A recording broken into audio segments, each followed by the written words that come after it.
Abusia for neso yes ye dwabo Adom 106.3 FM so. Na nwotwe no anya bosabiri de na chese epemu anisa. Isa na nwotwe abo fansima aduonu ebaako. Se du sabiri ye abusia na bre no enaso.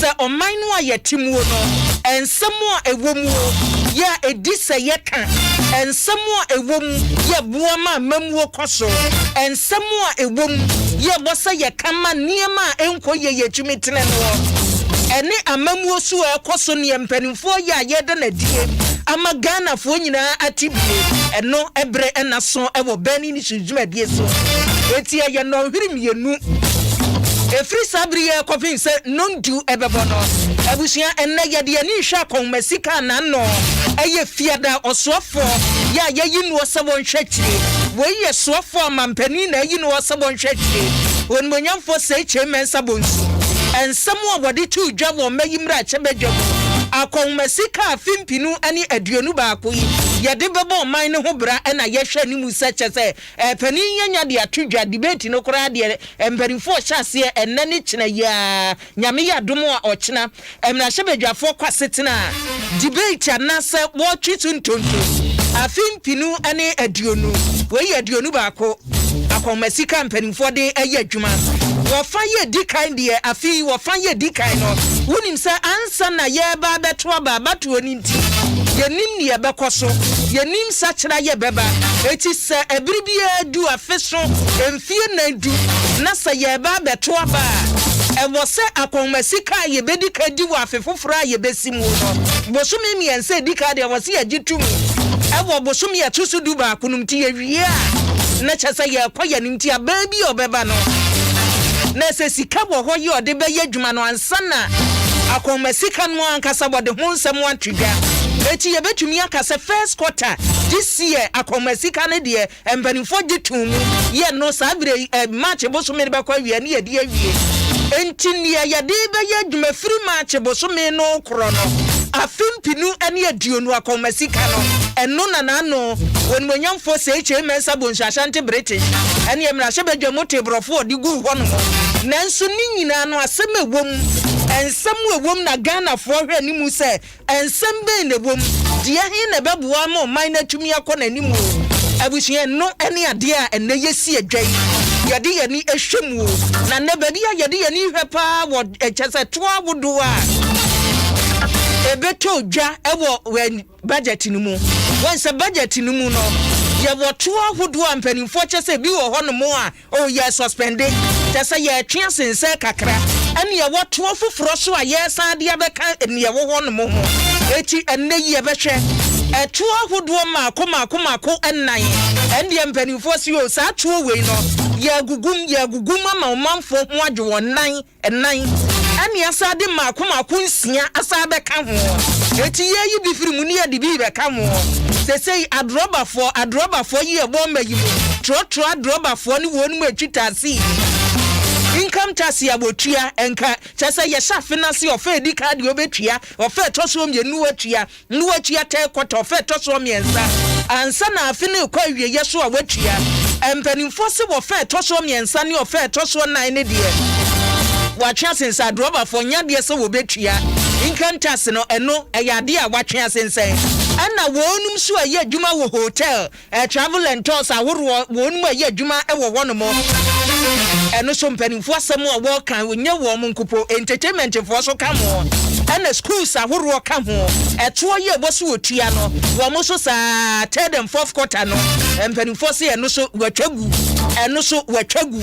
eno ka to ahoduo bi mpanimfo se wayi ade afiri wono mo ena ye bani ye se ye hwe to de he ne asa de abeka mo a abusia ene sabiri ya me kasa yi no bola ya ye ewo Ghana ha sei wo Ghana ha na wo ye bola wo nya bola ni ewo mu ni se ya se bola any pollution tax na eba bola sanitation and pollution tax na eba eti bola no baby ya di koguo no wo bola no wa ye bola awie baby wo se ya di koguo no ye ewo mu nyina ni se ya se ye nya baby mfa bola ni mu yenya baby mfa bola ni wu eti sane ye beye ne ye benya sa size ni bia ye de bola ni begu ntino e wo se etua ho to ɛna pollution so ɔmanfoɔ yɛ no so wɔsi etua motoɔ eti ese boiler tax ɛwɔ mu ɛna pollution tax so ɛwɔ mu ɛno ɛwɔ hankyɛ mu sɛn yɛde aba abɛto so baako wode no so ɛto nkyɛne a ɛnyɛ no nko abusua yɛse bansa horoɔ no ɛno so ɛtoɔ ɛbɛtɔ so sika korabea wodo adwuma aban yɛ wɔ no mo cleaning up yɛ wɔ banking sector no ɛhɔ so ɛtoɔ abɛtɔ so eti saa toɔ no ne yɛbisa sɛ no sɛ ɛyifoɔ na ɛba abɛtua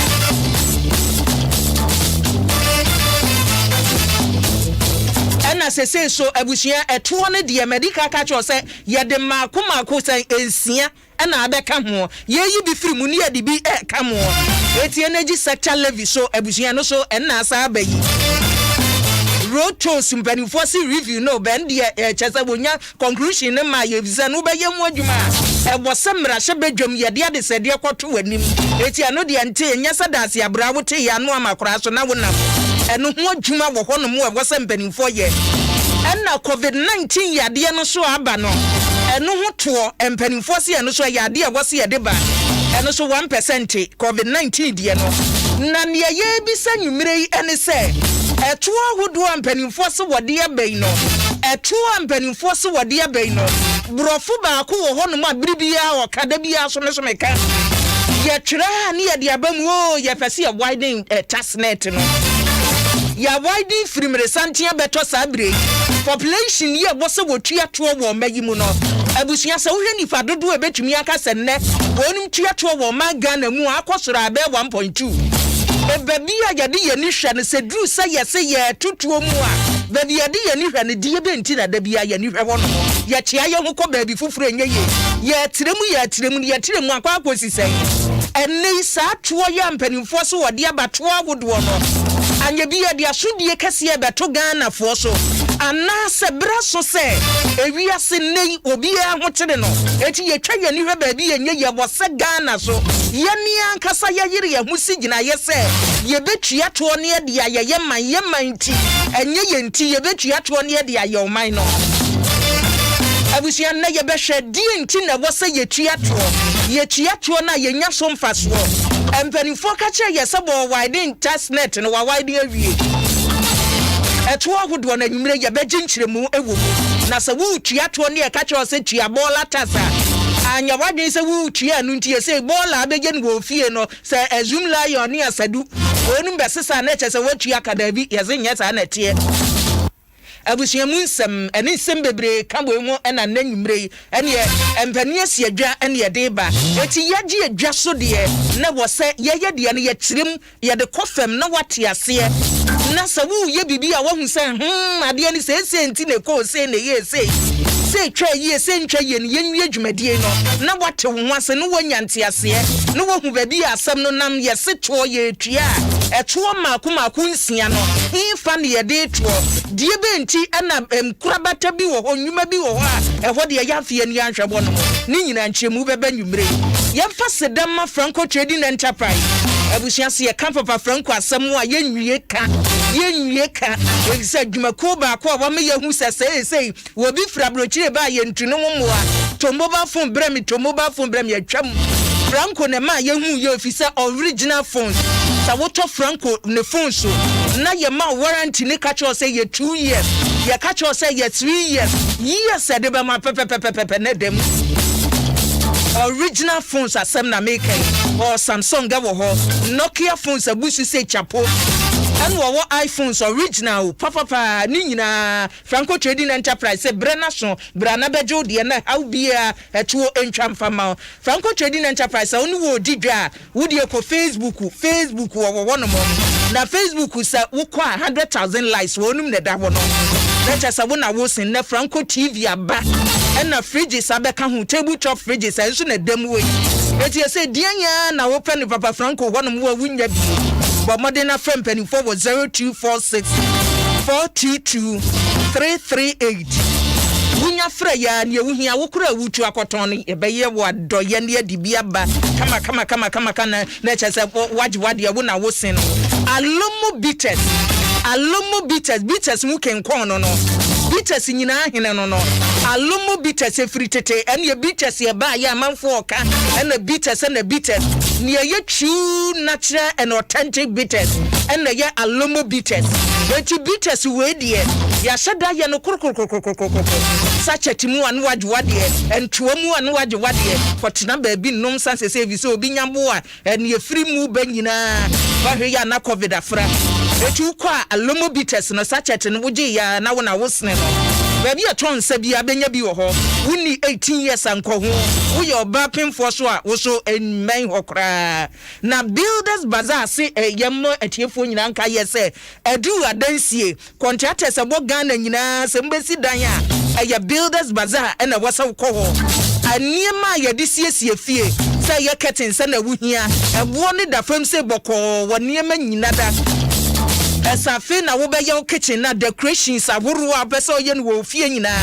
builders bazaar wo kɔ no mo a they say so de bonanza no na duru so no eniema ne de ma enkran ya sei wo showroom no ebi wo ha sei wo kuma se so a builders bazaar wo hɔ no mo na nkran ha laboni Ecobank building no mo Ecobank abrosa kese ye wo laboni num no wo kuma se so Home Avenue wo ben Fatasi police station depot hɔ no mo a ene ye fe wo 050 410 0090 fra ya builders bazaar ye nie ne eboa wo ma ne ma koyie abusia bre no asompanifo asia dwanti ye nkwai ye dem live wo Facebook betumi ahwe no wadwenche no fa bi to wo like no wa share Facebook ya Adom 106.3 FM wo share ye ho no mo like no wa share YouTube so ye dem sa Adom 106.3 FM midin ade akua boache wa yi ado abusia fra mi ABY mejo so enne so mpanin ya ni wo si adwana mamini kana producers ase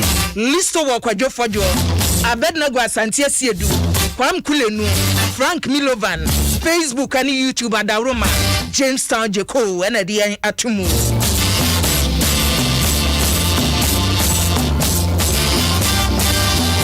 abusia nyumre ye de ni bekyeremu awu Akuapem North former MC ya no wo Akuapem North Owura Dennis Miracle Aboaje na kule wo yande miracles sa miracles there ya film miracle Owura Dennis Miracle Aboaje former MC ya no wo Akuapem North Sabre National Communication Team MPP Okamon sada so and Owura Bismarck Abobi IT Ayawaso West Wogun constituency chairman National Democratic Congress NDC amanyoko no won chairman yo wo Ayawaso West Wogun ewofia communication team member ti enanyumrei abusia mpani ya ni wo esi adwabo dwumadie so no na memo wakwaba ni enkaja enum fanifo makwaba o ohima ya jozo boko de Kristo adomodi yankwa acha ehie na acha misabobi se yetin kwemu ide Yeshia na ye campaign time no hu that time no why shit is a port no so na why ya de ezaka baby enye ye on the constituency when the election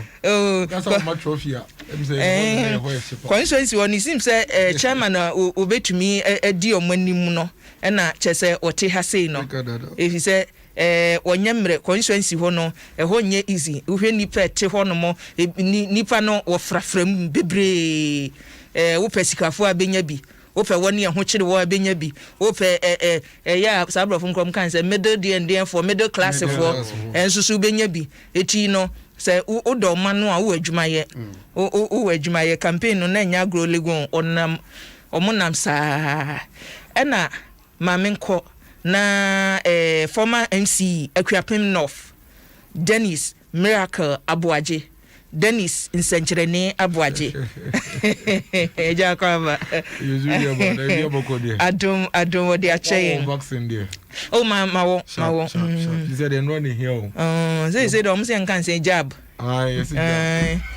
mo tense tense obi awewie na by June dear no last year near can by June dear no be akọ na this year by June dear no be a jeni jabo Bisabobi what you jab no what drum ho anam ho nuru ho some say your municipality no mo wo bi I think Legon Hospital or mo by me my wo me there so what the first one no you nyina try second one no time e beba yenko yenia expose ba sho ben microphone mai am say mo a ni amansan de kuta ho bebre no o say mo ye den mo wo is no cre nti ye hwe ni hu susuanso ne de obi ade vary but the home ni say hu be hia say ye be wo na yare no yetimi etuase because we share your budget a yakoye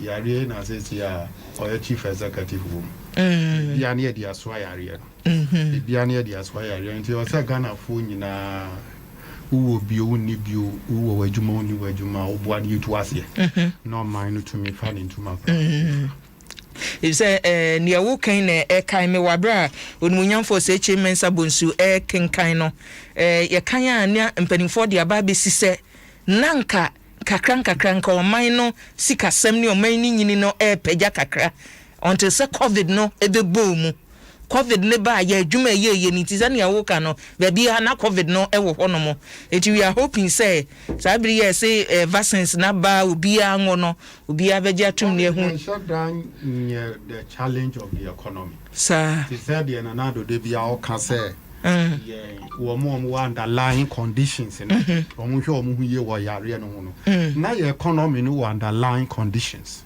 Yes, sir. And sana COVID-19 and so be boom. But when I say okay near the ambassador the COVID-19 in Chikaya home. Be COVID-19 by the economy itself has challenges. Ushe yes ikasem tutu ye na. Usia ya bo.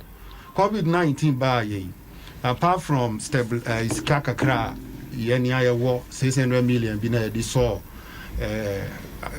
small businesses as you know. Ukabusia yabo ewa manoni ni ade nyina ka ho. It's about 2.5% of the GDP.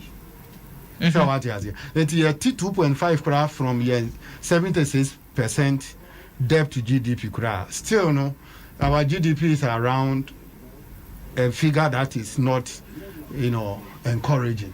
And the economy has challenges, but the akoshe COVID-19. And na me person mobuaye me desa wa kan say what challenges challenges no it includes COVID-19 no underlying conditions na wo no mo solve here because the overspending unnecessary expenditure and so forth and so on. There are issues are now here battle with as a country.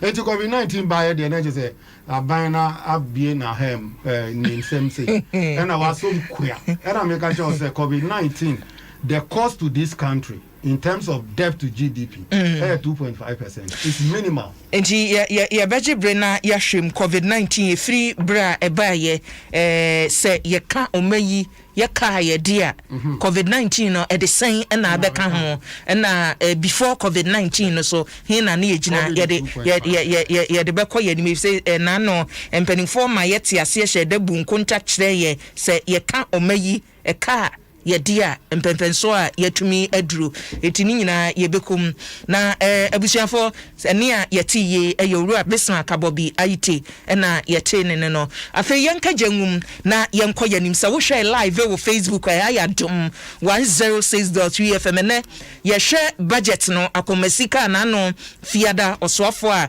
wo share omaisika sem so wo share chiripo mamenka ne sa wo de atudwa taxes ahoro ya ebemu so far Mr. Bobby yeshase enfri honomo ansane beba taxes ne so no sa wo hwe ensamo a so afo a wo hwe kire ade tudwa asentri a wo de eto budget ne so ampanimfo se completion consolidation and continuation na chese utie nchiremo mo de ba ya ne wa hye no minister ne kan say dwuma bi o ma hye no omo mpese omo beye no mateso eti afi e wo so omo wie enyuma omo de omo sasom ne ye kwan ne ye schools ne ye niema bi e wo so omo tumi eto aso na ne oma ye no so no mo hwe se agina ansana omato aso eti so hwe asentire ye da wasem no so a honomom asema mpanimfo kan ye ene ne wo te wo budget ni mu no ya ma ne tofa ansana ya batasis no esomisa bobi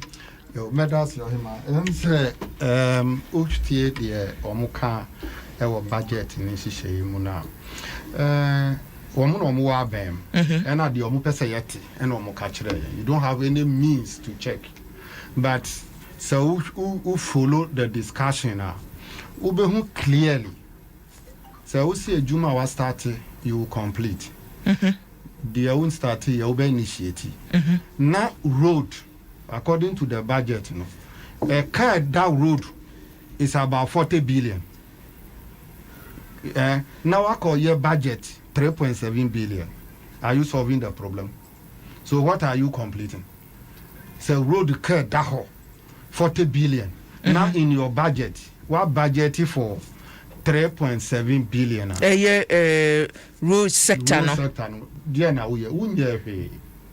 You've not even budgeted for 40% of road contractors to be paid. And the economy will still struggle. Mami, who share Omunshi share Bibria, Omu Edia Tujana, Ebimu Owa, Emu William Kakra. Mami, share for me, Same Tiatu. Amawono. We also uchremi kwanya obefas obe yusu sasikan. Na fe no wa chremi kwanya obefas wa leakages. Se what you see leak e kwanya fast wa sika ko enyunugu to say corruption. Nanado ni nanam sini eyo urachi mensa boss be ready budget no. One can't anything about how to fight corruption. You can read the budget and show me where or make a categorical statement. Say, Sikadudu I see ye peno, ye nya, a quite way soon ye be far boss can buy. Nothing of that sort. I read the budget. I'm a finance person, so those things I have interest in. Nothing of that sort. Obi wa on fre non say page way. One can say kwa we no be fighting corruption. It's very simple because agencies are fighting corruption in the government is fighting them. So they don't have the moral right to tell us how they are going to protect the public purse. It you from near what you see and was said, Yedika Kase a true way ye veggie, and as a sika ye besre, a film Rashabeja fomu, no more prove a mere dia koye jumano. A juma ye de koyeno, Quanya befaswa rese sikano. Ehwienwu anasa enya den enseye eno no ka wose edika buhu kontakora ansana. Every budget I read it piano we talk about how to fight corruption. Even the State of the Nation address Chiremi Baby Ananado can categorically how corruption has become endemic and how he's going to fight it. All those things were missing in both President State of the Nation any year budget. And no confidence. The business people out there, it doesn't give them confidence.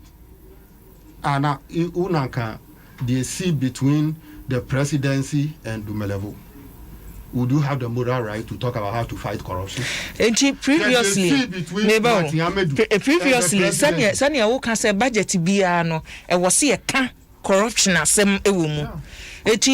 Previous budgets are you reading na ya can corruption asemo ewumu no eno ekosi say ekosi here because ma obi adwene otwe nipa na adwene baso nipa kora oba be yusu yesika no de edijuma onim sometimes mun ka say okay mechi we yakotumu but the state institutions say what you say mu bua ma ye bua konta yie ma yesika sem ko yie no either they will tell you, okay, you're strengthening way, you're this guy way, my way, near making sure say, why your way. Nothing of that sort is missing. And I mean, my example, your Auditor General, same we see here. They are the people, they protect the public purse. So that my tax, I will be sure that the government will use it judiciously because there is somebody.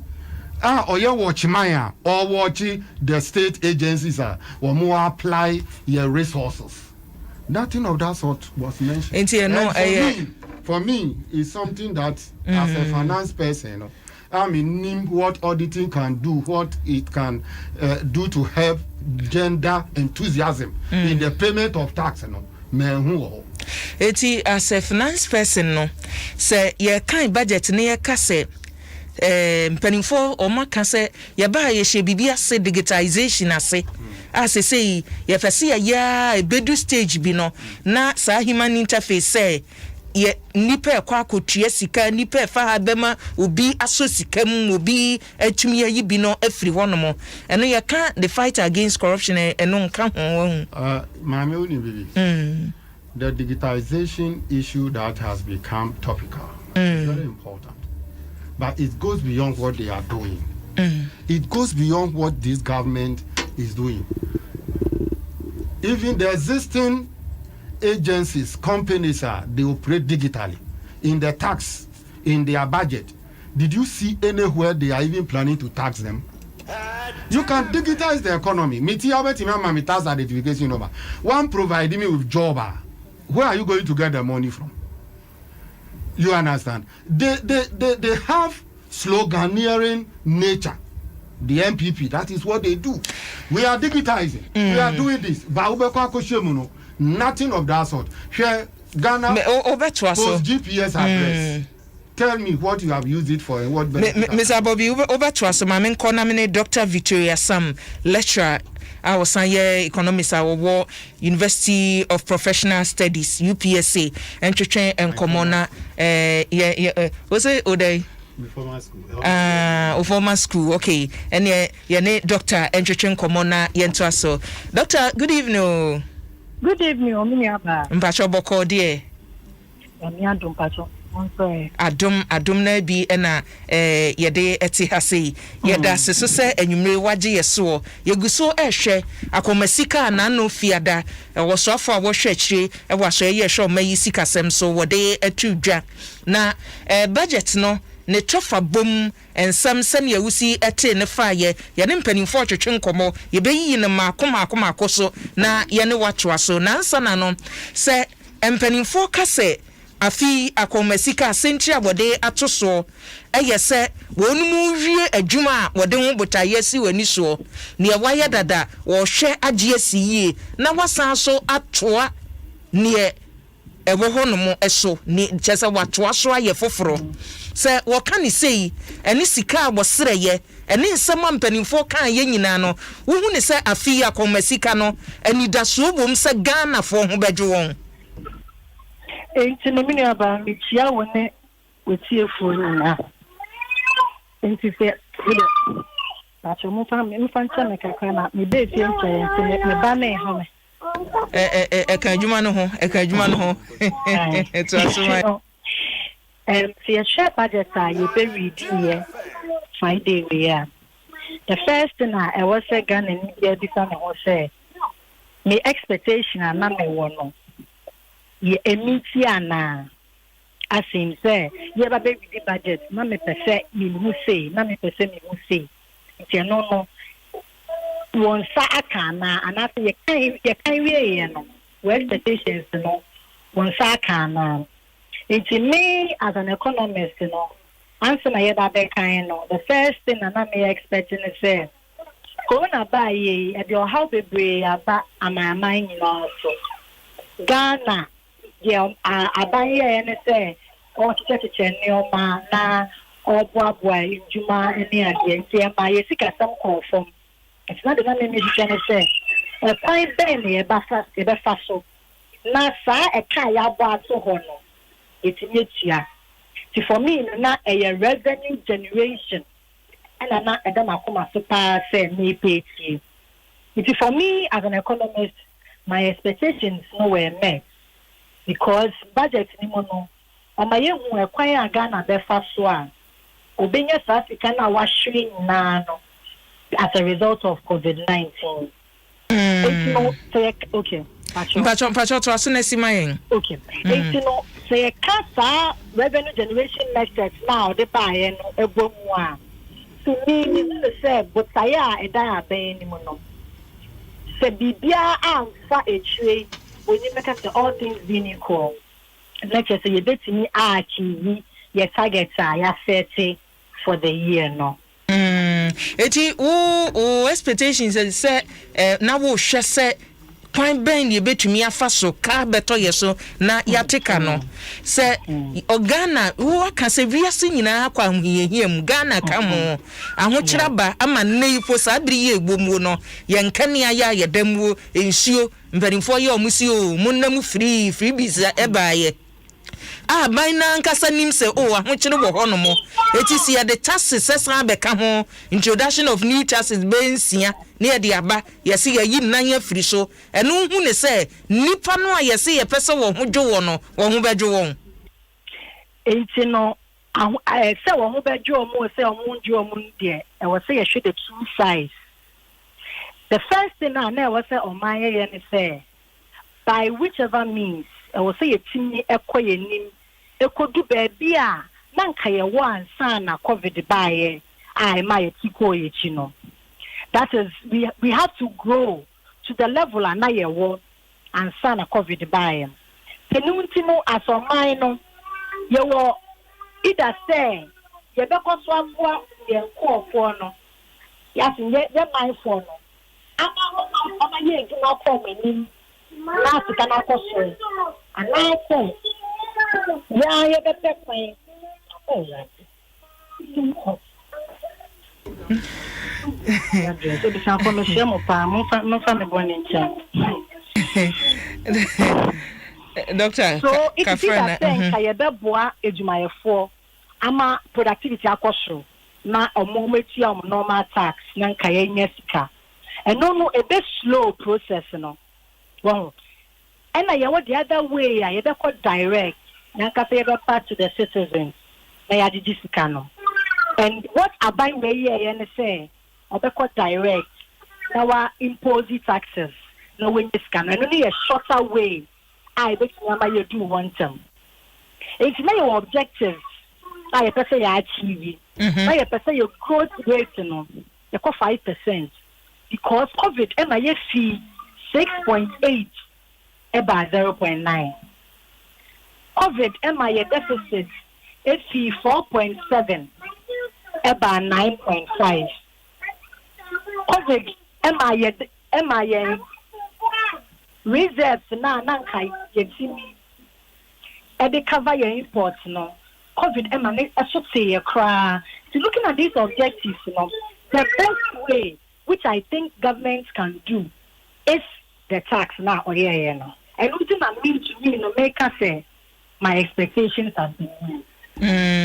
Eti wo yen hwe taxes no baby a aban ede efa ye se ye ka se sanitation and pollution levy ye de aba energy sector recovery levy eno chese aba na ne covid-19 de ya beka ho betting and gaming aba beka ho ase eba se ye de to eba ye de to ade so a doctor enye baby fa ko ne ye de yani ehwe say you offer baby to say property tasa e ho ya mfa ye ni anhwe ho no mo tax exemptions ya mfa ye ni anko ho no sa niema no e ho no nka ye ntumi mfa ye ni hwe ho no mo kakra say da bia baby fa ko ne ye de ye ni hwe no no so we impose tax I also look at our objectives adia opesa tax no enyema and the first objective of tax is revenue generation. And I'm right, you won't mean. Yes, in term. We need it as fast as we can. So, it is other taxes now, boy, and property tax and all those other taxes are normally informal sector. And honestly, you see, now a bit prolonged your recovery, you know. Osha property tax, Ghana 100% and our property. The poor is more. To know the property tax, you can't achieve your objective. So the fund a normal income tax, you can't achieve your objective. If you acquire a buy way far so yeah no. Even though and yet the best for the average Ghanaian because of how I have come due to COVID no. To the government, it is the best way because a bit boa amaya achieve your objective. It's not made a me can say even though there are too many, you should more a 5 as in 5 sub categories. But which came with the IS 6. Even though a too many, the government had to use it because it is the only means I boa ama ya get to your objectives now. Yes. So for me, I call it it is a smart way of reaching your objectives. A smart way. But looking at Doctor Nana Mibisa say, looking at Nipa Noa, what they assume the enemy better was so no. Waka say ye fa viviti say poverty tax na. No nye nipa bebre and a wedge japadie. But ye nimse obia so obeka se mesi dan and obia owo a japadie bia so na say ne ho hen ne kakra. Eti si ya kasa ye penentem. Kwantia eti yamfa nto baby a ene ye obia beka obia ne ne ho kyiri no ne ho nkyiri no esa afi se ye kasa nipa wo mayimu wo ho be kyiri woni a from sa budget we eye no kore febi no no kre febi no kre because ade bia affect petroleum bia no ends up affecting the bia obe we ase Diane Alberto, Adibia Obey Biano. It's not petroleum prices na cost no. It trickles down to everything Obeto because you have to transport it. And you know, a Fibino, those who are saying say no, a Fibino, they are right. Because I have said it already saying we could have introduced this little by little. Well, it's in Kanka. In case I had the COVID-19 levy by and gave the sanitation number. Now next year, near the energy number. Next year, near the financial sector clean up the number. And Kayen kakra. But ye nyanesa. But me as an economist, I'm looking at the objective. So to the government, the new objective is say, obeying the sika. It's a quite other for obeying the sika no. And no, but in fact, Omo say a day I want you bad day somewhere no, we don't we are doing. In Ghana for we have to embrace ourselves and acquire the first one. Yes, see, but it's charging your no. And what say and see a fashion.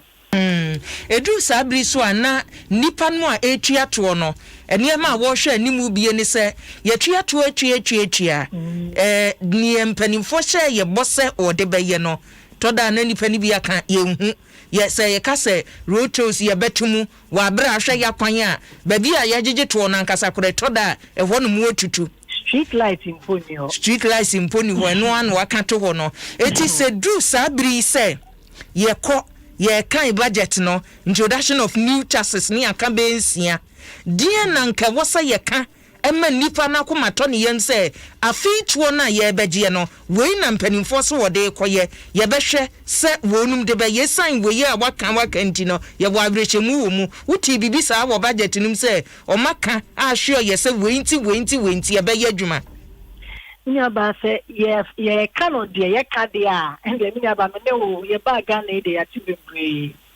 afi bia omoka nti afi nso so waka wasan friend no the second year of roads, right? So friend second year of roads. Last year it's a year of roads and this year it's second year of roads. It's no dear they are very quick to say it. It's no you to say in Aquina ya start no yeah twaso hospital they see agenda 111 yeah twaso the 88 when I promised last year no yeah twaso our sanitation is going to be improved because you say yeah sanitation and pollution levy it's me about and somewhere yeah can't say see this is carry by the brain so say you say COVID-19 support you bema hotels, new restaurants, and schools, name, travel and tour for tax rebate. And 30% of tax almost changing for the third and fourth quarter no. Almost now back. These are all good news. Say bemudia and kebeboa kakra. Say quite no ye shemwa ye dia. And can you contemporary ukobantam no a draw no and offer so wing and now be dia akọ contentum many about somebody dear they dia can assurance ya can be brave here and say ebebem you I am very hopeful so this year's budget because of a kwanya that to akwa ebema mbe sika no say it me bibia kon so senior I was a cost so I'm very hopeful saying can this year budget no and then my Ghana akoye nim said that is what I hope and pray always. And you hope and pray na dia trust na meja one more kono in 2016 a car ye day ewo mayimu 122 billion Ghana cedis. Sabre ya ye gina mu ni empanifo ka che baby a ye duro 291.6 billion. Baby a ye gina ewo ka ya o mine ye dimu no ye gina ye looking at from 2016 to 2020 po na mpanifo me kameti ye 2020 baby a ye gina na ye intino sanya waka no sa 291 billion no 76% of your GDP. That means on my money now you see car ya tetu ato hono ye di almost 76% and you go to your car minyaba I no just say you engineer yi. So the truth of the matter is you engineer yi. You can't just conclude like that. Who make any meaningful suggestions out of this I was so a point you found so you increase that is your percentage increase of the debt. Say buy no say na or the car you were hot than no but your account or handsome saying see so who forget it that's analysis and so now conclude say I didn't increase it then you've been unfair. See I share data anymore.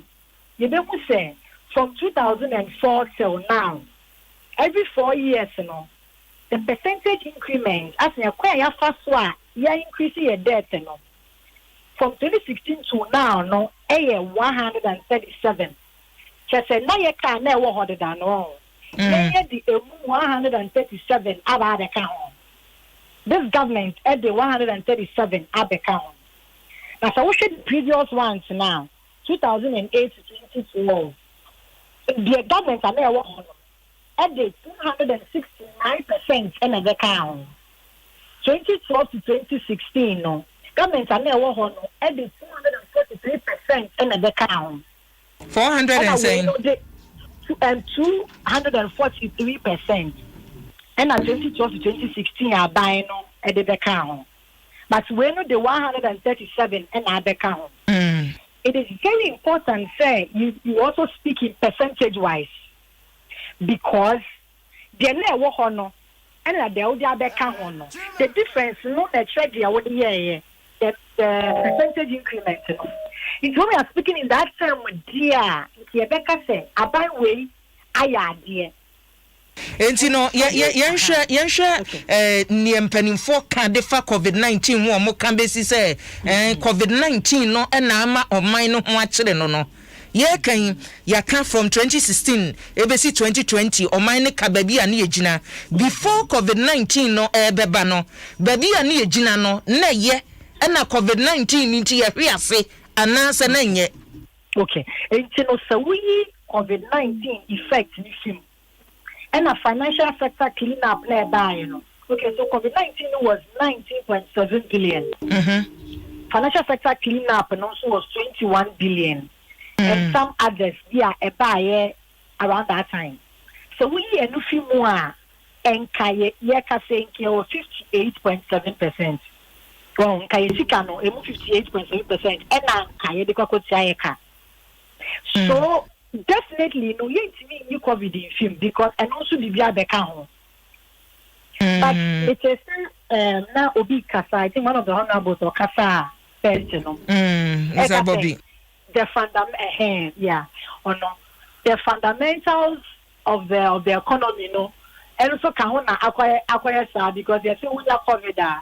Yeah, and one wanted that and they look cool and I say Ebema it's no make analogy say as for minus what the dano and no na actually say COVID-19 and I say my home it's yes you can't dispute that fact too but then also now then the figures the macroeconomic figures at the time I saw the COVID they were good growth was around 6.8%. Inflation was a single digit. Our deficit was below 5%. So, if we shed those macroeconomic fundamentals mid-year, and then can say, my COVID because we are holding. It's COVID in the baby, a baby, you. And then it was to say, almost for COVID, the home, at the eye of my dear. And no, dear, I can only say, a conspiracy theory. But the figures that we have no show say, COVID, am I a death, so more than 22%. Wow. Because Nanka, you 58.7. I say it was 76.1. Yeah, that's the doctor. COVID, so about the affecting. But I won't agree with those who say your fundamentals were weak because my dear, your figures now and figures don't lie. Our macroeconomic fundamentals, not a year at the time and sana COVID. Doctor, that's was a papa you may want more with the aboye. I was here, Dr. Victoria Sam, a lecturer, yeah, UPSC. Science economist na yene no atwetwen komansa na obeba na Mr. Bobby na ekasa Mr. Bobby obe twaso de wano asiama na yakọ onoboso chiano waka sabebre by insomni bi wa ho a megitumu a enye in terms of the percentage of debt growth ni ade we are talking about nominal figures here. You cannot use percentage to just explain the thing. We are researcher. The figures must correspond with the percentage that you give. Per what she has just told us, if we have 291.6 billion debts, that's a COVID there 19 billion. They've added 150.6 billion to our debt stock. Yeah, can't win, madam. You can't interest payment. They are going to borrow to come and pay interest. So why do you cause us this mess? Instead of borrowing to do progressive jobs, to continue jobs in progress, you are going to borrow to come and pay interest on these monies that you have borrowed, which you have not invested in anywhere. And the returns, remember. These are the issues we are talking about. Madam, on the key comment be about property tax. No, per the local government act, no. All those taxes are supposed to be collected by the district assemblies and municipalities. But the extent to which they collect those monies is something that baffles me. Because some of them, they are lazy to collect. Because if you are a district assembly, assemblies, no. Yes, assembly, they are very lazy. Even business operating permit. Obi on mo see ne dan krontua property tax that because obi nko so okwa akoje. Eno no so nye na dwi se okwa akoje. Say what you are. Okwa akotua.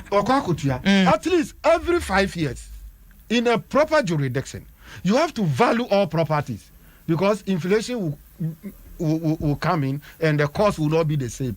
But in our case, everybody is afraid to say it's going to tax property because sikafuano and only properties, you know. And wamusu ne wa bemu. Enti wamu eninko. So we need to look at it. If the government will take that responsibility from the municipal assemblies and collect it and give them percentage, it will be fine. Abino nyesa sudie no. Etinka yamfa mahwan Ghana Revenue Authority for na omo jejena assembly no omo percentage ni de amom. Yes, 30% ye be ma omo. Na VRA for mo ni omo jeje dada no. GRA Ghana Revenue Authority. GRA for ni omo jeje dada no omo tumi eye omo adwuma no to satisfaction say omo ye omo adwuma ye yemfa bi nko omo. Need to improve. Me ne okasa say there are more accounting professionals. They have nothing doing. But GRA will not employ them to go and chase the people for the taxes. Tax payment, you know, and yeah, they are that for more. Even si keni kurana abruni so no, on person obetuya, not the ordinary person. So there must be aggressive measure purported towards tackling all sectors. It was say yenye free. Say yenye ni sa all the time you waka ko jibusia. Me abetra ka say your debt koso. Because I mean who can say who obey 13 billion interest to pay ubenya sa scan way uji 54 billion 54 billion anukura enso Emma Umfang share the various ministries and sectors. How can you do that? You go and borrow. The money is here, but the right people are not in position to be able to collect those money. Yeah, cause we have money. Mami, you bet me aye. And I catch you say one confidence level. Me monsieur me say when you are transparent. Now Jimmy Hosika, I'm willing to pay. Yeah, but we bet to so honum. Festival baby, I would in a good point. I mean, call honorable Dennis Miracle Abuaji. I just so mami. Everywhere, me that's it. I did the Kaminchia with you for you, especially Captain North. For multi menu. Now, everywhere, I want to say a car budget as about air figures. To be found on wine because air figures they come as 1 + 1 = 2. Now, a very important say. Within the next 2-3 weeks, you'll be discussing budget. Irrespective of how I'm coming to be, you better be come back on track. Near discussing budget, near discussing the figures. Because say I understand, a better baby no. Bossy at Tom come on Agasa Tuncheng. Now, amount for a chassis say, almost can someone any directly related to budget discussion. And then my preliminary comment. The American say, Yeba Abaimu 2017, at a point where everybody in this country, without a doubt, acknowledge say no minor titi upon some. In fact, you could do and brave ye the Uncle share IMF fonsa. So maybe my IMF for them rabbit be by and mama the restrictions be by. At a point now, a Juma crab a fat Ghana for my crano. Open no mention be in Fanipa and be in to me Fanipa. A drew baby no. Nesika yet better oil near their power generators near Yaka near Jinaso Crampo near Yebi for years and your months. Yes, because it was more than 1 year. Now Ghana yet the Sumke be boom. I just say Ukofia, Unya, Kania, and Nansa. It's a no minor day, upon 70. For the first time in the history of your Fourth Republic, your GDP equal to almost about 3.4% in 2016. You were my more. Now, Emranti Nyejuma, forming Unemployed Graduate Association of Ghana. That is the type of economy you're being inherited here. You're being inherited economy. Now, all banks are going to use car. Obekon yase kwana bridge because system was down. Obekon yase you your first Bank of Ghana by Yansankai. All because now banks are not any liquid enough. Now banks in the good. Omu nisika. Amount for sika kim. Me no can say even till now. Amount for sika be a day. Ekemu. You buy no. You should Ghana football. Catch Ghana for say you best stay focused as a government. Near recover economy no. Near making sure say once we recover no, you better consolidate the economy no. Near the massive transformation through industrialization day, Abre Ghana for. Between 2017, somewhere March we say April 2020 year, COVID-19 by no. Edwai, near nam ekwan paso. In fact, you need more dance you say. Economy grew to almost about 7% before COVID. The economy grew at an average of about 7% because 2020 before COVID about 6.8%. But 2017, 2018, 2019 averagely now we're growing at about 7%. Moving from 3% to 7%. That is the economic growth we're finally saying pattern and AMSO. And for me, these are the figures that we must speak to. And not to be done no. I am very, very important. Say you better sound come away crans your budget way so. Because Chairman Kasano quickly, COVID now fans so be a how can you even say this? Globally, across the world, IMF, World Bank, every country has suffered as a result of the COVID pandemic. There is no country. Be anywhere with me anything. Ghana Statistical Service. Any UNDP for report on say close to about 700,000 Ghanaian workers. And during the partial lockdown period, and a COVID period, the time you take your wages so. Almost about 42,000 Ghanaian workers. Young Ghana, dance say a lot of your normal use for my way mono. Ye imported a JD ye do abusio kind, a JD ye do or kanshi, kaneshi, nina imports. But China and at the end shares here free. Into be some more they will tell you who port there, they will tell you say a lot of the importation here they confirm within the period. What it means is that your revenue nakasakra as a state, you know, I been your free sir for any businesses here, a back of them. And as for any businesses here, so or more they bear a back of them until the rippling effect and they say they will lay off workers and on a tax commitment to the state and also because they only pay taxes when they are trading and producing. Industries as for fire within the COVID period. There are even companies, your friend is saying, at some point, hundreds of people on the factory floor are infected with COVID. And continue here until they were unable to produce at capacity. So anybody in this country who is bold enough to tell us in this country say COVID,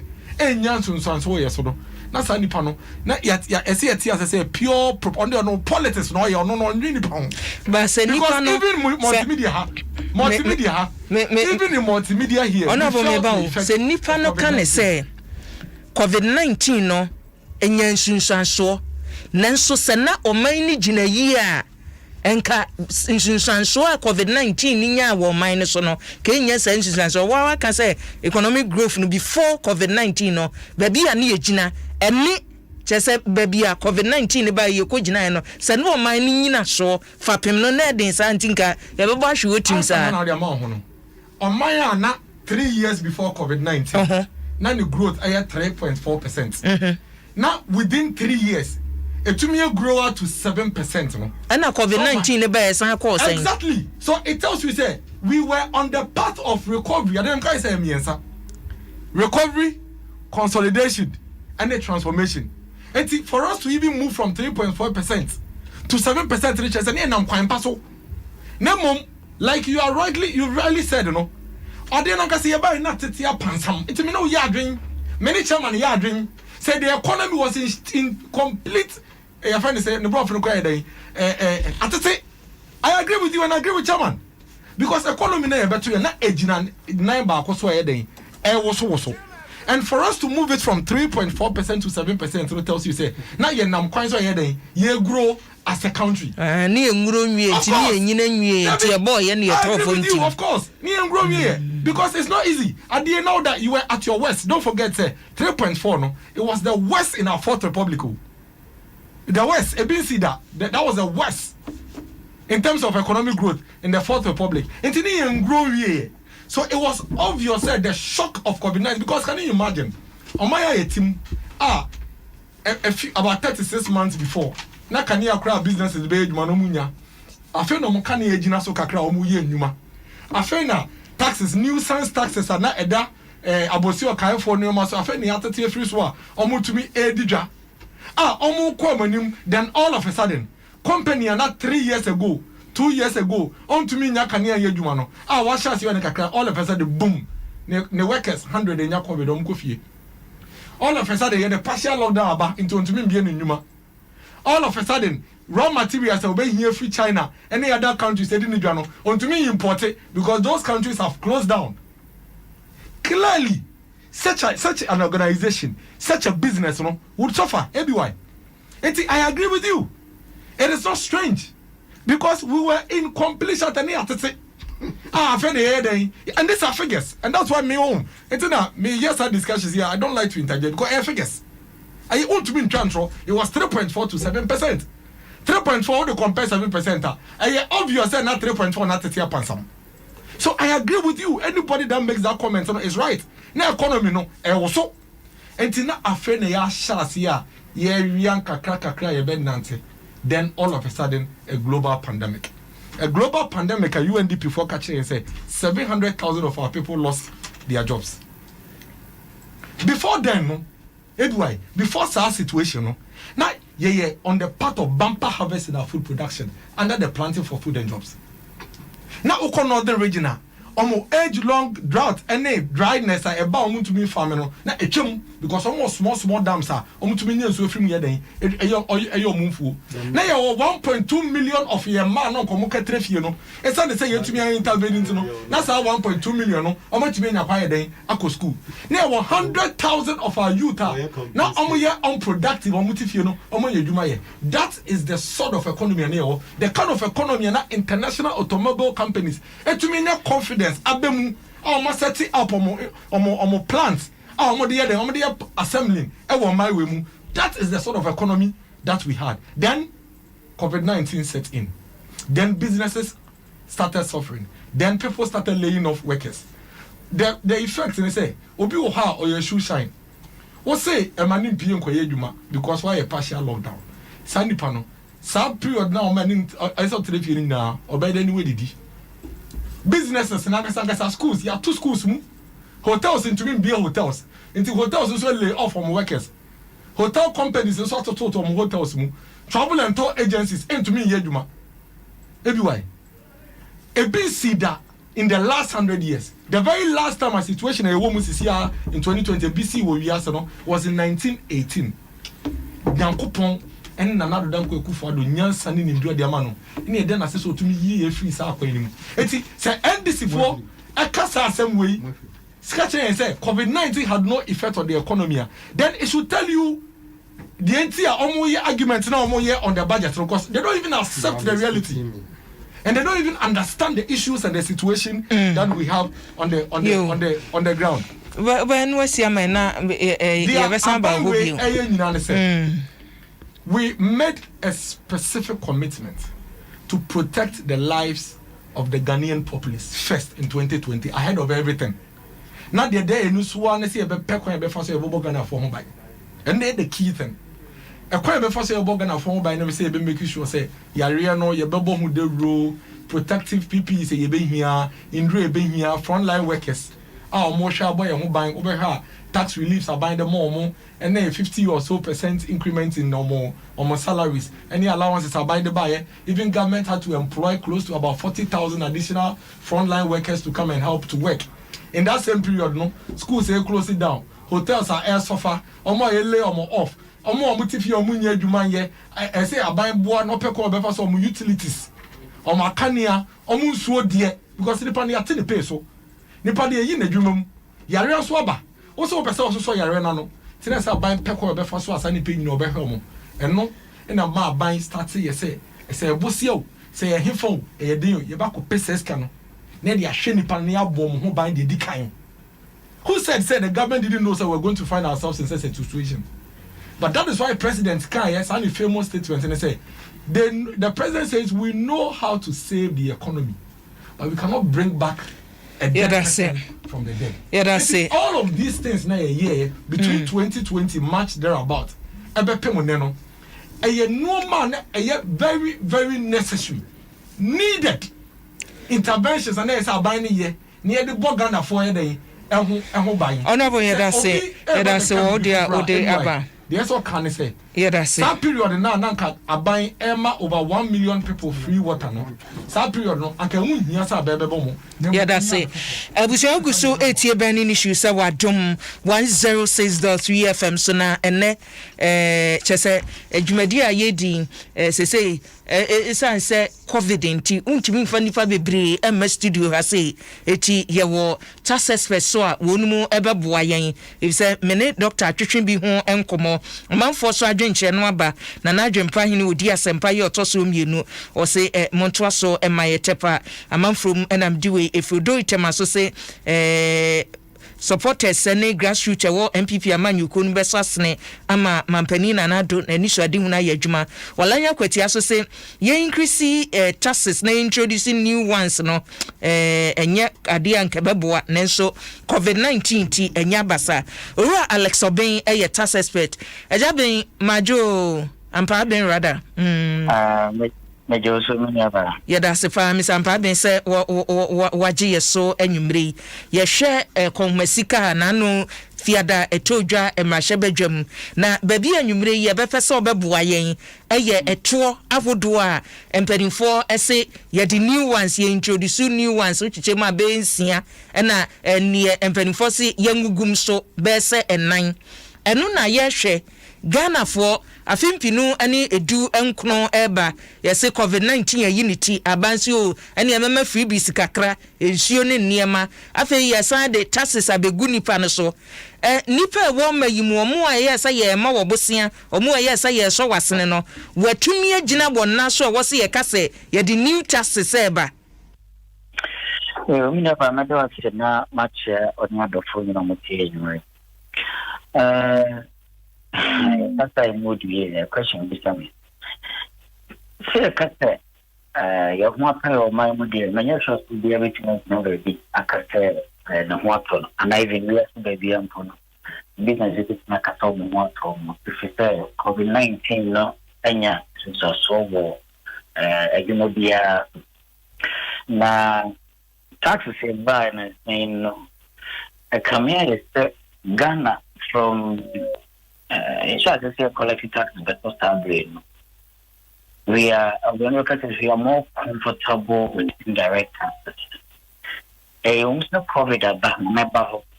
Name of the deacon, you might be about for 80 and no gear, Yadi.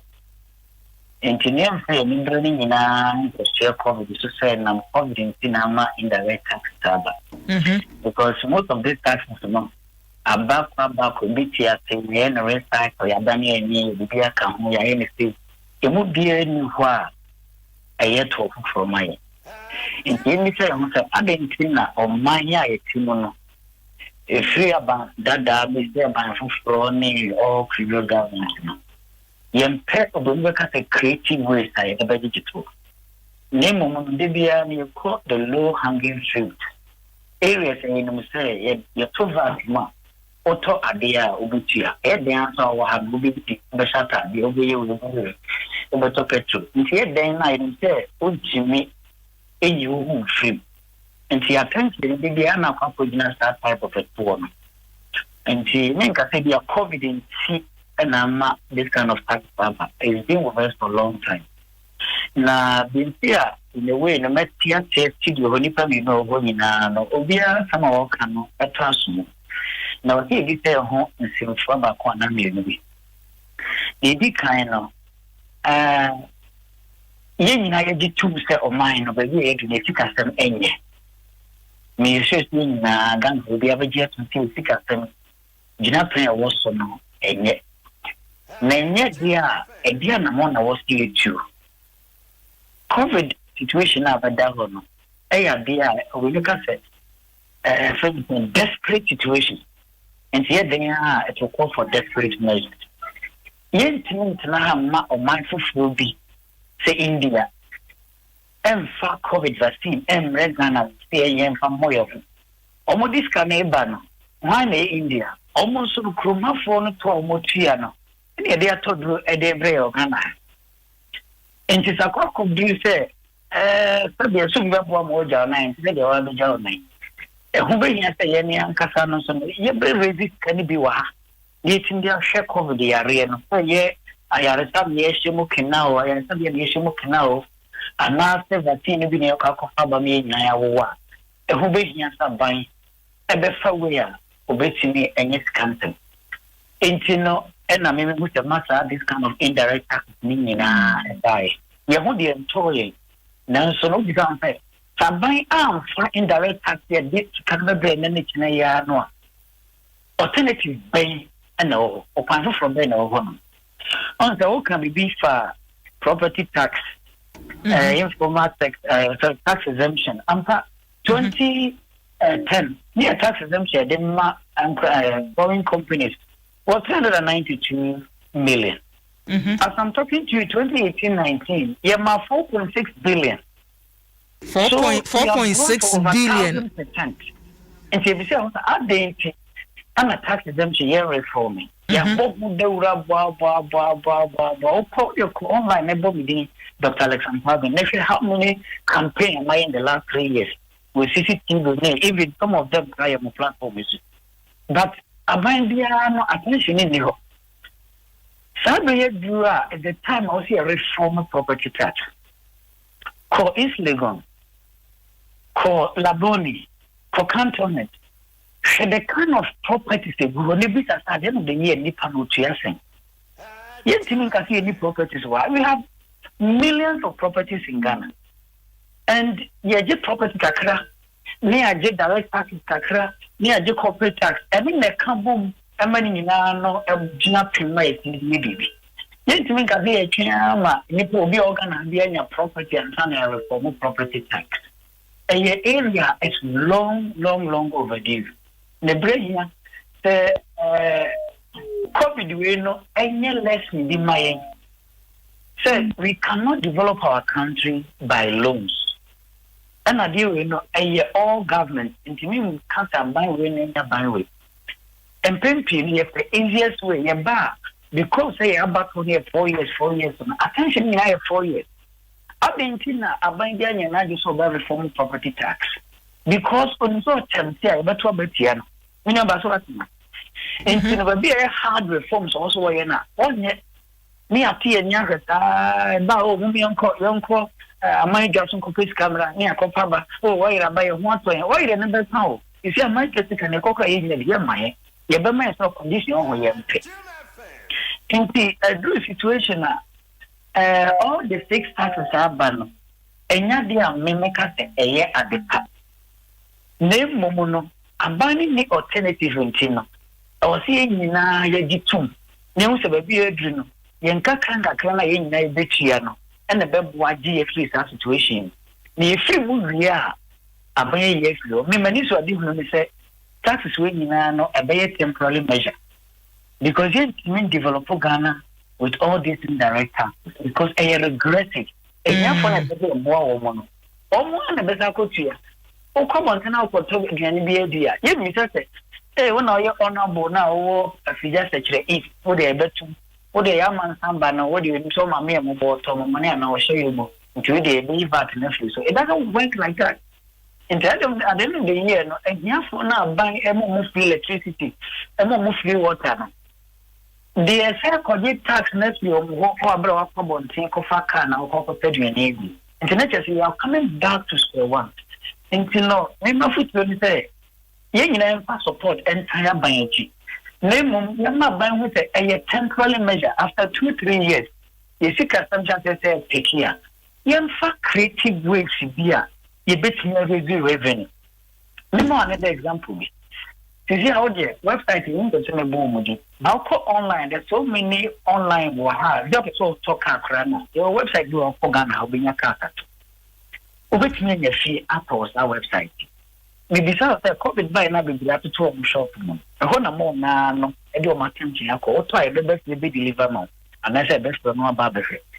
Besides, have you designed or are we thinking of say, designing any digital based taxation? And then maybe back, saying, my human yet near for Congress, the National Communication Authority, and now said the relevant body, abstract, will do Tonaton, will do Jumia.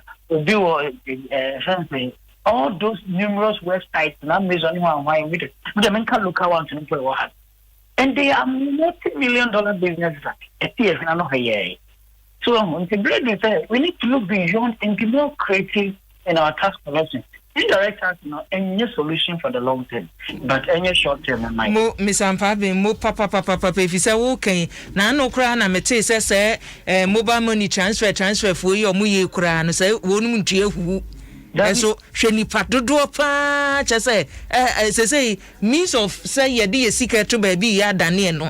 Eti mo na mi ja wo mo koi na mi bisa say waka say yemmoa na ban na ni so ade hunu mremu ne Ghana for dodo na ye ready budget wie ne obi esoro ye say na sika ndada na omoje ye na omode koye den ye gi sika na say ye de kanten na ekonsuo na hwiegu eti budget ye kan ye wuti bibi wo mu say sika na ye begege no afi measures ye putting in place say ye di tuatua ntokuro ye mma ne ma nhwie nwu say ye to na ye gi a ye gene ye kase kwan a ye de beko enu ti bibi wo mu we wo say Ghana for kase nkuranhye sem we nti ye betua so makasa that 2 year by ye no mfan say mu me no de anami ensano mitma kana hi ni be ya eko opa COVID-19 health levy na we know a straight line levy and at the end of the year they just kana easy be who say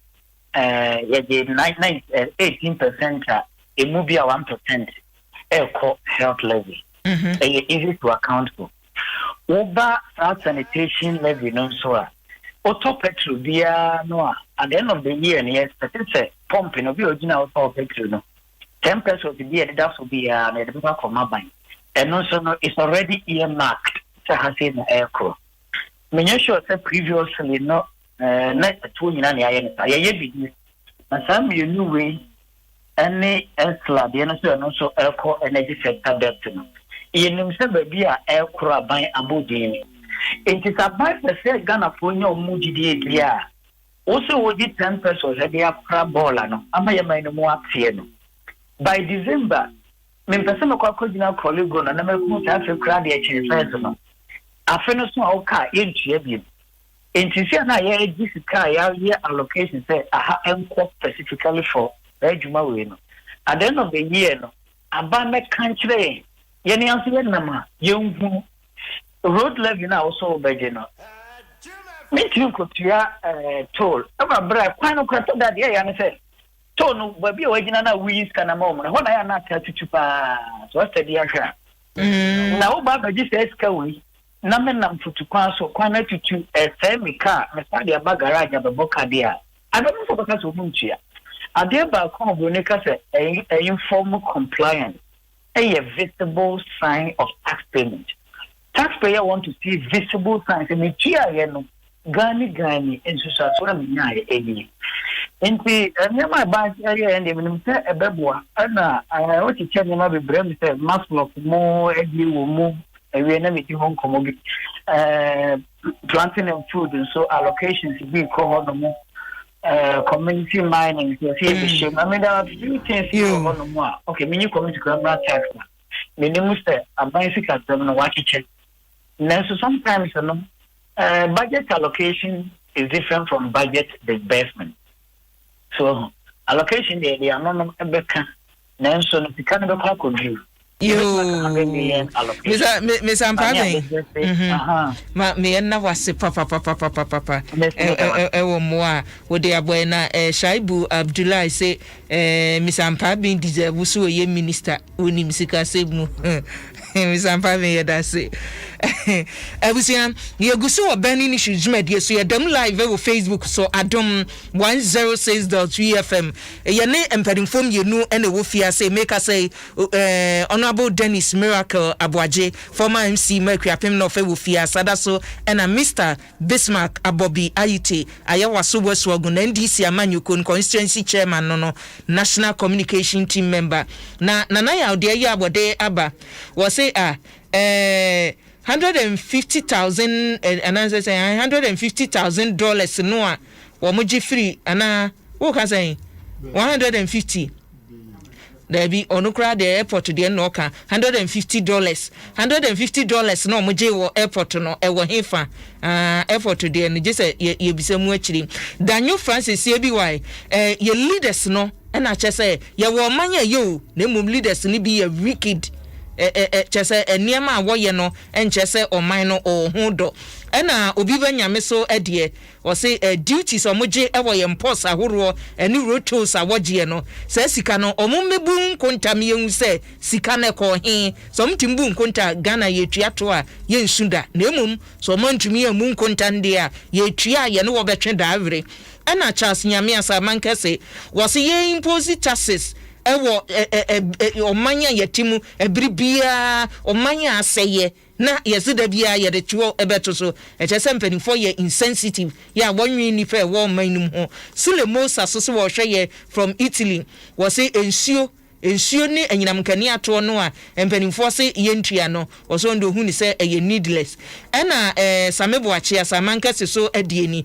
wo say bi wa mamenchia mo na memfa ntwedwa se ye mampani o say ye mampani wo sempani for shepa sa to no a wonum so wode etoto so no ebi wo hono a wonyi wani emfiri ho biribi e ba ye wo mo de to ya to condom ene sika nyina so pure water kora wo mo de bi etoto so eti ni ehia sa ye de be ye ne ebeboa ye Christian kwachu so edie o say hwe ye politicians ni chese o munwene Ghana man ho ena Helena Famford o say NDC fo nya propaganda no a wonum ya no wonwene wo man no ho kane izasa wonwe o man no ho amiko owura bobi so na ye nto so agobesma so man it's very Pacho ben microphone very interesting some of the arguments from the MPP.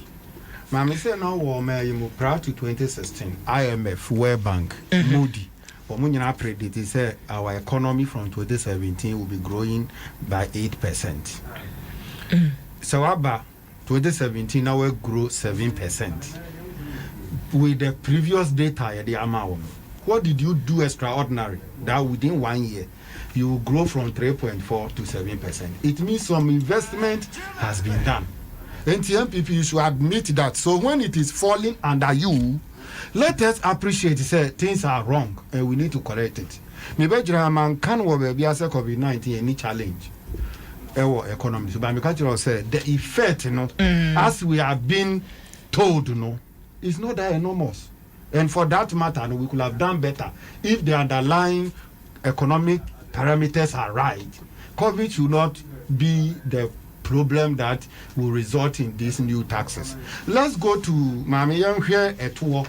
I would want to now me simple impact on the individual organizations and companies. 2021, Okay. Okay, Pastor Ben, microphone. Nana Dr. Baumia. Dr. Baumia can't say be. Prior to 2016 elections, NDC are buying the taxes and the Gugana for so above all. There are difficulties in the economy. Okay, energy sector problems are facing over 2.5 years. That time, no tax are not coming. ESLA, energy sector levy. Now, they will do it different. And your difficulties in the tax are big, Mammy. And your difficulties in the economy under COVID-19 are moody taxes every year now. The same challenge MDC faced with the energy sector. And the energy sector, and yet the cost of COVID-19, you can't compare to the energy sector challenge. Any cost over 50 billion effect on the economy. NDC anymore. What different are you doing? Are you not taxing? Baby. Taxes here. So the taxes are good way that we can get immediate money to solve challenges. But going forward, what do we do? Once the taxes are categorically when they are going to eliminate them. COVID, can say for 5 years and as a baby. By ESLA, under John Dramani Mahama, he was specific. Say ESLA will be for 2 years because I'm Renona Fango Boy Bafom and I dika. ATM for taxes are crammed to so now price in Unkonimu and Pejanimu and for 2 years. Now, COVID, dear, you bet to me, my timeline were bra. COVID, you being who time will be continue. Yes, a Pesica, the best one was and Yanka. Mammy Casa, Casa name as a government and the measure that we are putting in place. Yeah, Bob and yeah, what do you expect? You don't expect COVID to be rising. Do you understand? So it should be approximately say time no drew now you intimate never say it was what so every year be as a budget. So what can say 2 years now 2 years you drew now if say back 3 years so be in trouty. We are all here, we know the condition because under ESLA you can't 2 years or mu buy and more to us up to now and now you know can say or mudi be come. So when you come to issue of taxes, it's very critical to every government. But MPP what position, Omo Kayama was Leusuka says taxes in Kwadia or no niba wedding 9 years betting me bu mine. So what he has here? Mimbisani says Yano. What he said, she said that time and this time. What is the difference? So problem ama we don't take any radical action. Problem ama ye solve through imposition of taxes. Mami unim. 2 things. The COVID levy, as Mr. Ampabi and a straight line item. And when you are told you are panyai near the amount, it's a cost to the company. Mutia says here, Semutia any levy related to COVID, a cost are added to your cost of service. At the end of the day, it will definitely affect your profit. So one way or the other, if industries per the budget of Mudima SCCano, industry grow negative 3.1. So now industry grow negative 0.1. Who said the tour air tunnel? So what do you tell the organization? Say we will continue to hit down. We hit you down. So those things, is what we are all talking about. At the end of the day, but we have no option than to go this way. We will talk about it. To levy or to levy tell the tax man kind who be do baby a jiji no kra no hokure tutu e da no me ko challenge wo bo mo ka kire me say ho no ye good a drivers no dru ho mo di speed twam to ma sheda no mo tutu ho anti ho di o mo nye enti mo nye there from there no what do you do? But it's the same thing. Gaming tax fair is a idea a part of us. Say betting it's a new area. So when you are talking about expanding the tax net, you understand? I will take gaming tax as one of them. Yeah. It's good. Yeah. That we tax them. Because they are making money. And they are almost on the digital platform. Betting and gaming. Yes. It's a digital form of business. That is why I catch it say Nanado and now buying say when we have digitalization.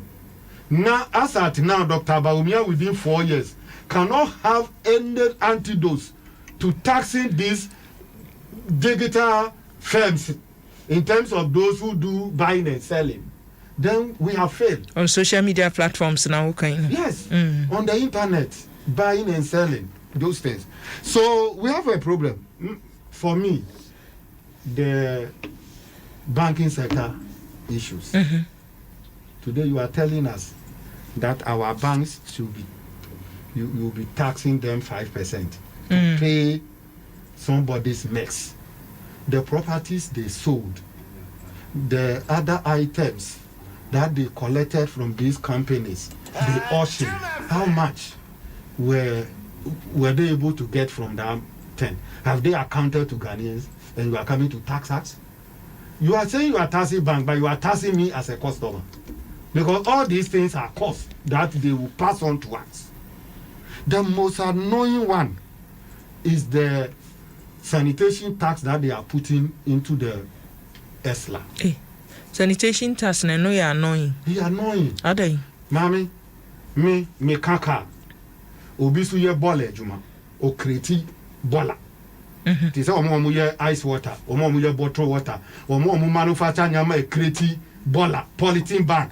Omo ye cardboard ni ade ya amanfo use ya no ma to akiri. Omo dey kreti efin no to be tax omo a. Ade na nko tax omo. Ade na me a me fuel a me kwa akoto. Na me dia egu mi car mo akoye adwuma no me na be tax me. It's a misplaced tax. I was a buy no yede. Me say tax no. You Ghana ni bia onye baller.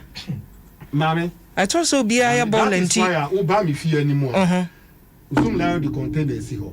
So what you say? Sa container no me di gu mo be fa me tuya. It is all person tax me ya. E also only zoom lie of what na e kan. So ko fa baller bia tax e was where 1 cedi. It is a Jimmy 25 cedis ah. G 26 cedis fa me sika no brem. This is what you must hear. But who for me ko fa enkafu e me ni who ka say na say who ko pompa per these taxes no you got 1 liter of fuel for 5 cedis 70 pesos. How can businesses operate? Operate fleet of vehicles or business. You are overburdening them. And baby, you're creating mess, you have to correct it from there. Then say, okay, okay, Obi a ni fear the business. Are you comparing that person to me fear now? Me be far between kanana. So for me, polythene back. Omu na was say day.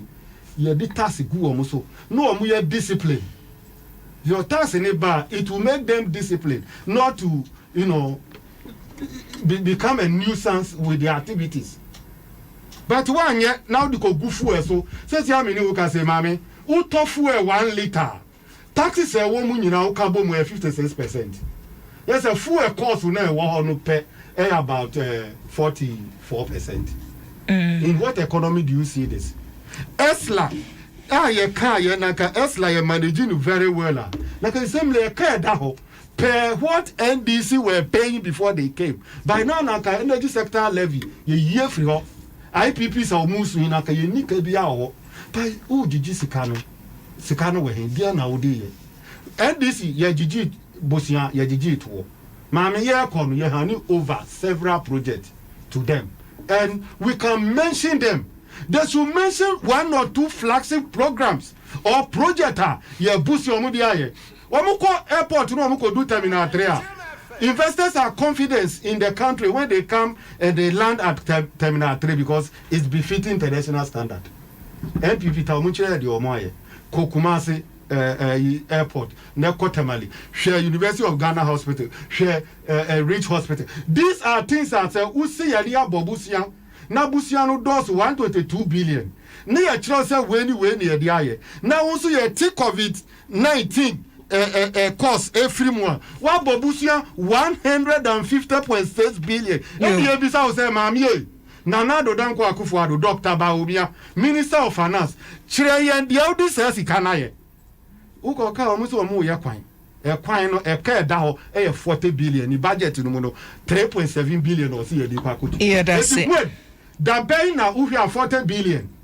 Che 40 billion by 3.7. No number of years are. Yadiko Tria Rose near CA, time about 2 years, not quanning in our say. And your mismanagement. What much this cano, or consumption. Dear Sicano, Majidi. Taxes, no.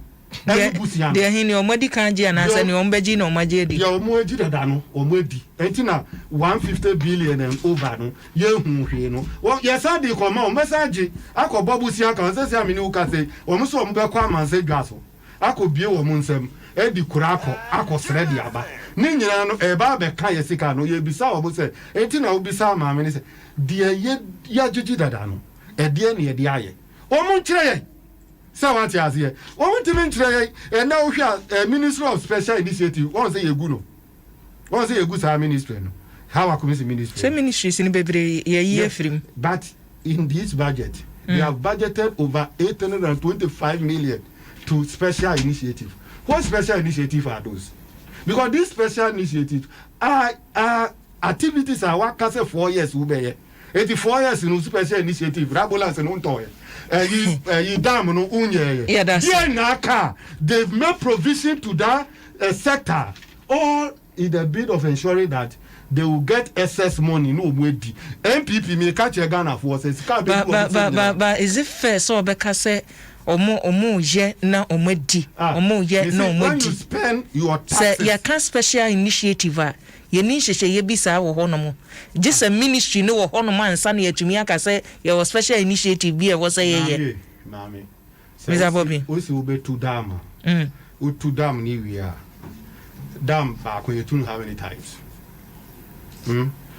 special initiative na dam nko ha oh me kan nyama ni bi o say a flashy program dam kan one village one dam kan o me boa ye hu say one district one factory there individual investment we just guarantee you to go and take loan and go and do it and our musa cars on better ambulance Mr. Bobby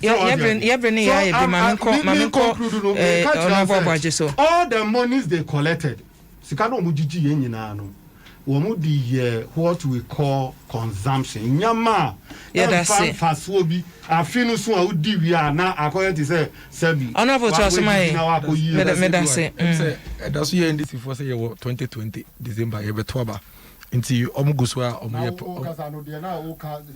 free senior high ni ade no almost about 50 minutes I didn't interrupt please 50 yanko enim I almost say that's why ye betoba nti in some they don't even speak to the issues me come as no me de kokopem baby e for mine no e ba bedru ye me fa to so I ignore almost all the propaganda because Ghana for 18 him say intro na must take it to me issues 2021 budget abai na developing abai no buta ye ne say ye be pe kwa ye be fa so ye be consolidate gains I make here you know in the last 4 years no na project a chance ya yentumi awie no yetumi a complete sa project no na yasen atoa niema ya chance ya ema Ghana akonanim no yasen atoa so na taxes nsem no matia omuka omo de wonwan ya no masan de abesi economists me no omudi kan kasa ye no ebi wa omo kan nsem na ama ni nyina abesi fa ko say in the current situation ye wo mu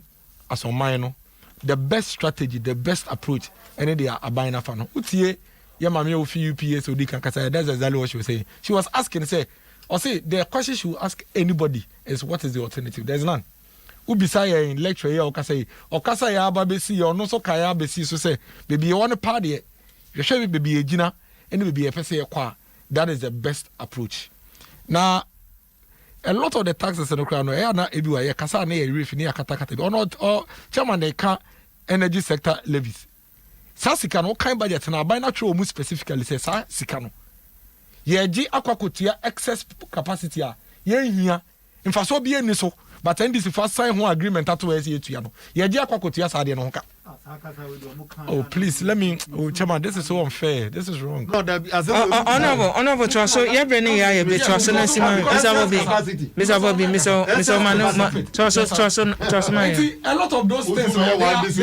There are a lot of messes. Oh, stop this.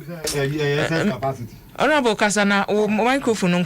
There are a lot of mess are created to Homayan. Ebium, sa COVID levy. Ebi baby, you just see as a mine.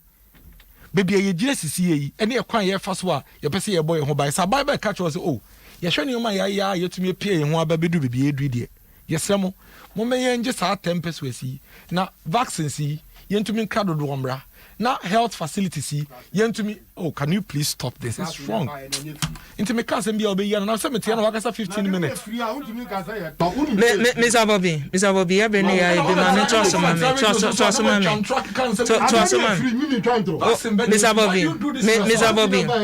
Mr. Bobby, can you imagine? Vaccines no near the Kaba, Penifamia, say a free.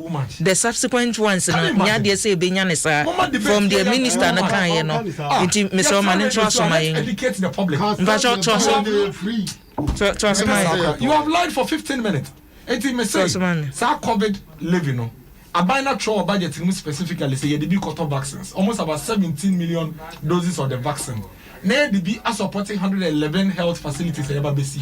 Near the be improving, expanding on our capacity to handle possible pandemics like the COVID. And for me, any Ghana for 18 in a G2 say a kwampa.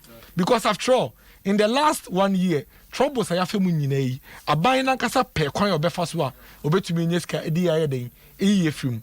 Financial sector, tax ya okay, and also again, more mess. Any buy any ababe cleaning. Any bank for our more was our industry, ebeboa, near to me I den. But by kono no abo near okan enye fair say meba say yebeka say banks no ye hu say we mu na fom ye na fe ye de eto no beto so ama obi aba betua bi omoja pade eje ye ehu asema kosi say embra omo di sa abone no embra eni omu di no ese say asoman ye koyenim say dem ka wase ase and that is a tandem aban afa ye de fixe ye ho ebiem budget ya chere specific area me de ba be a chere policies new policies are ye de ba so what say rent relief allowance no so what say rent relief assistance scheme no so what say equipment leasing scheme no so what say your friend is saying automobile for relief at the moment so what say omoka tax in some they have never spoken about vehicle income tax or buying their rebates. They haven't spoken about the almost about 4 that's it. Tax rebate and hospitality industry, hospitality sector. Send them in almost can once a year. Yeah, that's honorable. The key thing about this budget, it will man can see for mine. 20 minutes. I haven't even done 5 minutes. I haven't even done 5 minutes. Oh man, that's one monitor send you first one no okasa chain no. You related to the budget. As ye this budget be they are catch amount for you say how are you fame in 2020 no ye nyina as Ghana for ye kan ye ho bom ne ye de kon sa akokese COVID no yen nyina so e kan ye ho bom na yen nyina ya kan ye ho bom na ya fix sa problem in 2021 na e kwan ya fa so ya de ball Ghana fo nyina ho ban ene e kwan ya fa so ye yi o man fi 2016 IMF mina se ya de ba 2020 no sa kwan na ban we ene Ghana fo nyina ba be bom with this 2021 budget ni e di yi efi sa COVID-19 situation yeah that's it abusia ene ati ye honorable Dennis Miracle Abuaje former MC Akrapem North National Communication Team member ma MPP Amanyoko no Owura Besma Kabobi ayite ayewa so waso aguna NDC Amanyoko no dwanchani ye odawa no and Osanye Communication Team member ma NDC Amanyoko no yemfasida emma Builders Bazaar ene adwuma ba ko say se twedi ampo domo na nya contract se contractor na wo si dan ya wo si wie a dan no emu decorations a wo be ye nyina Builders Bazaar si wi ho no mo wo be nya niema a wo de ye kitchen branded kitchens ankasa apono doors carpet tiles curtains eni chesa niema no so ne bo da fam ti wo si dan na wie no ho niema nyina Builders Bazaar na ewo wo to niema no mani do 30,000 Ghana cedis a 6 months and ye dey ma interest a just bra would be 6 months interest free installment kakakra na uchi ampe we na peding for 05041000009 ufreya na mpanyimfo jo so alomo bites ayechi bites mu hene no ene woto a krokrokrokro na de wade esne wonum bites a numne ye nipadua no mu adwuma na Franco Trading Enterprise boye chidom abushanyima yadama ene de branding issues sebrel ene anwumre yemfa seda Emma producers ye time achire ene list of okwadwo fodwo abednego asante asiedu kwamkulenu ena Frank Milovan YouTube and Facebook live yade asedama James Tanjeko ebre no aso ene me sorry was of penny pega tamaklu ebeto asunti ye breaking yoke no waje so na chese odom no edi achi midin akua boahwewa yi adom frami ebi wa abusua mejo so madam ase ma monitor munyimfo na yensi heya. Hi, this is CC Winans and you're listening to Adom FM 106.3 Yay Talk.